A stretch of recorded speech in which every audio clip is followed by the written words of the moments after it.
प्यारी प्यारी साध संगत जी, आज हम चर्चा करेंगे शंकर बाबा जब पार्वती जी से शादी करके लाए थे, क्या हुआ था। शंकर बाबा जी जब पार्वती से शादी करके लाए थे, जैसे ही अपने स्थान पर बैठे तो वो समाधि में चले गए थे। ऐसा शिव पुराण का लेख कहता है। 97 वर्ष तक, 97,000 वर्ष तक वो समाधि में ही बने रहे। और माता पार्वती का क्या हाल हुआ होगा। माता पार्वती भी इसका मतलब समाधि में बैठ गई होंगी। 97,000 वर्ष बाद जब भोले बाबा की समाधि टूटी तो तो उन्होंने शीघ्र कहा कि आप ये बताइए कि आप किनकी सभा में जाते। आपको तो सारा संसार भगवान कहता है, पर आप कहाँ चले जाते हो इतने इतने दिन के लिए। इतना कैसे आप उनकी तपस्या करते हैं। तो उन्होंने बताया कि मैं जिनकी सभा में जाता हूँ, बहुत बड़ी कहानी है, जिनका आदि है न अंत है, न जन्मते हैं न मरते हैं, हमेशा कायम धाम रहते हैं।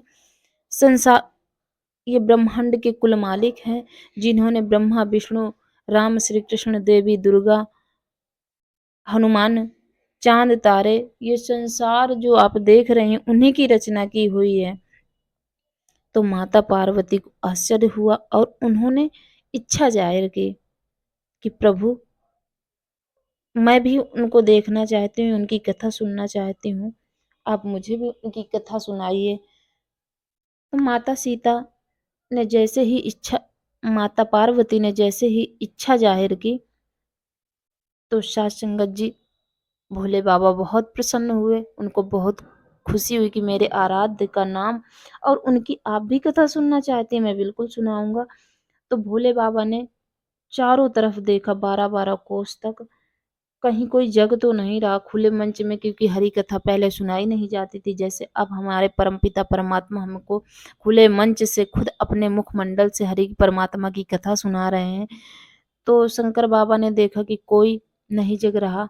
कथा शुरू हुई, समाधि में बैठ गए और शंकर बाबा जैसे ही समाधि में बैठे तो उन्हीं के शरीर से हरि परमात्मा की कथा, हरि परमात्मा खुद बोलना शुरू कर दिए और माता पार्वती सुनते सुनते उनको नींद आ जाती है। तो भोले बाबा ने देखा 12-12 कोस तक एक पेड़ पर तोती का जो घोंसला था, उसमें पहले बच्चा था नहीं, उसमें अंडा था। तो वो हरि की कथा के प्रभाव के कारण उसमें वो बच्चा बन गया और वो जैसे ही माता पार्वती सो गई तो वही हुंकरा देने लगा। वही कहानी में हाँ हाँ बोलना पड़ता, तब सामने वाले को लगता है कि नहीं कोई हमारी कहानी ध्यान से सुन रहा है। वैसे माता पार्वती भी पहले हुंकरा देती रही, इसके बाद सो गई तो घोंसला में जो अंडा था, बच्चा बन गया था, वो बोलने लगा क्योंकि वो भी सुन रहा था। सत्य अमर कथा, हरि परमात्मा की हरि कथा में न चंदा की जरूरत है, न फूल माला अगरबत्ती, किसी भी चीज की जरूरत नहीं है, न फल मिठाई पैसे धन दौलत, किसी भी वस्तु की जरूरत नहीं है। जरूरत तो आत्मसमर्पण। अगर हम हरि परमात्मा को कुछ देना चाहते तो अपने आप को समर्पित कर दें, क्योंकि ये तन भी उन्होंने ही बनाया। ये संसार जो संसार को खिला रहा, देख रहा, बना रहा, चला रहा, उसको हम क्या दे सकते हैं, एक तुच्छ प्राणी। तो साध संगत जी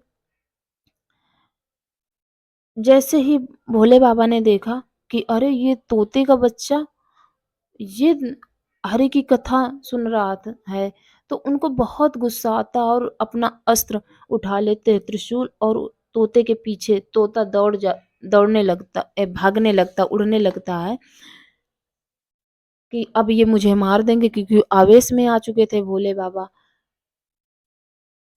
तोता आगे आगे भग रहा था, भोले बाबा पीछे पीछे भग रहे थे।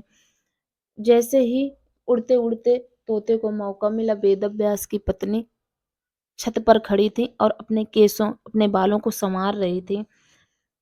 तो उनको उसी बीच जम्हाई आ जाती, तो वो मुंह खोले थी तो वो तोता तुरंत उनके अंदर चला गया। तो भोले बाबा वहीं रुक गए और लेख ऐसा कहता है कि भोले बाबा वहां बाहर 12 वर्ष तक खड़े रहे थे कि जैसे ही तुम आओगे बाहर और मैं तुम्हें मार दूंगा। बहुत समय व्यतीत हुआ। महाराज वेदव्यास ने बहुत विनय विनती प्रार्थना करके भोले बाबा के सामने गए, क्योंकि आवेश में थे कि तुमने हरि परमात्मा मेरे आराध्य की कथा कैसे सुन ली। तो उन्होंने प्रार्थना की कि ये बताओ, आपने सुनाया है कि जो हरि की कथा सुन लेता है वो अमर हो जाता है, वो मरता नहीं। जब आपके मुखमंडल, किसी और के मुखमंडल की तो मैं बात करता नहीं हूँ, आपके मुखमंडल से हरि परमात्मा की इसने कथा सुन ली है, तो आप इसे कैसे मार सकते हो? उनको भी आया कि हाँ, जब इन्होंने हरि परमात्मा की सत्य अमर कथा सुन ली है तो इनको तो कोई मार ही नहीं सकता है। क्रोध ठंडा हुआ, चले गए। तो महाराज वेदव्यास और उनकी पत्नी को एक शुभ अवसर मिला। उन्होंने कहा, अब तो बाहर आ जाओ, अब तो भोले बाबा चले गए हैं।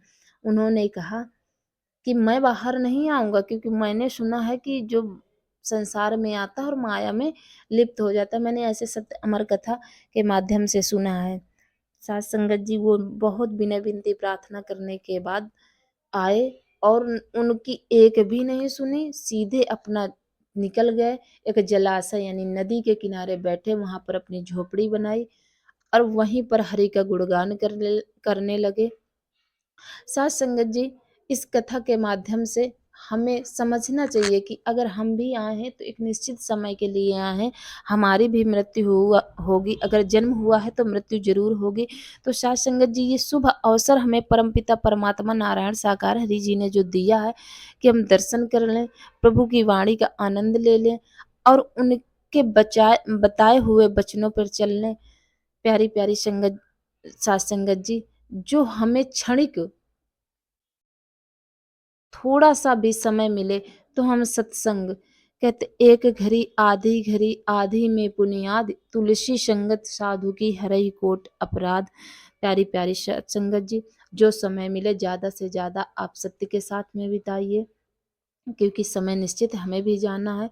प्रेम से बोलना, नारायण साकार हरि की संपूर्ण ब्रह्मांड में सदा सदा के लिए जय जयकार हो। जगत जननी माँ कल्याणी सब दुखाणी मंगल करणी माँ मातेश्वरी की संपूर्ण ब्रह्मांड में सदा सदा के लिए जय जयकार हो।